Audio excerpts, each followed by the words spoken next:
What's up guys, Headquarters here, and today we're going to be looking at I Broke the Time from Tickleblock Studios. And it's a little platformer with a bit of a unique twist. Professor Timothy's broken all of the time because he put together a shit ton of clocks, and that's what breaks time. Anyway, now he has to collect 24 clocks each day of the week, and then he can fix the time. But each time he touches one of those clocks with an exclamation mark on, creates a time copy of himself. And you've got to avoid touching them because you will create a paradox if you do.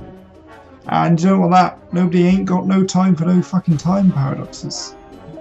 No siree. You don't want those up in your hair.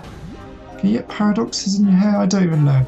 Anyway, so it turns what could be a very simple sort of collecting platformer into something very unique. I don't think I've seen this mechanic before. The closest I've seen is in Ticklebot's other game, In Case of Scary Shadows, where you have a little shadow that chases you around behind you that you've got to avoid touching, because everyone knows if you touch your own shadow, you die a horrible death. But yeah, and as you go on through the 24 clocks that you've got to collect, you create more and more temporal clones of yourself, and it becomes harder and harder to avoid. And you've got to be very careful how you move after collecting one of these clocks with the exclamation marks on, because if you stand still for too long, the 1 second clone could put you in a right pickle, because it could just be standing over where a clock's going to spawn. You wouldn't want that, would you? That's awful. At the side you've got these wibbly wraparound screeny things that you can go through, and then when the level ends you get a little portal back, and there's these little jet boost things on the side, and it gradually introduces these new concepts over its levels, and they all tie together quite nicely. There's also some spikes and some switches as well later on. But they all come together to create what can be a bit frustrating at times, to be fair, but you never feel that it's anyone but your fault.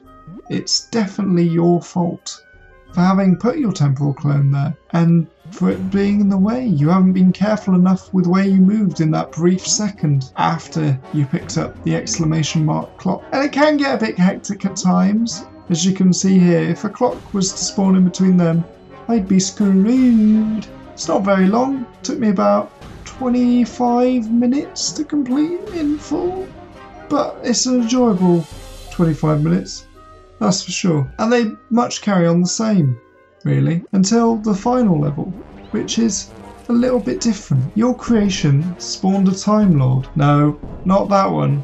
This evil skull face man. He looks like he'd be a Time Lord. And you got to dodge him and get bombs, and it hurts him and gets down his health, and you're thinking, oh, fairly standard. Then you're like, aha, bomb with exclamation mark on. Well, that too. And then you've got to contend both with the Time Lord and your shadows that are chasing about. And it gets quite difficult, I must say. But it's doable. Anyway, I think I'll leave it there for today. The game's I Broke the Time. And it's over on Game Jolt and Itch. I'll leave links to those below in the description. Hope you all enjoyed the video. And I'll see all of you in the next one. Bye for now.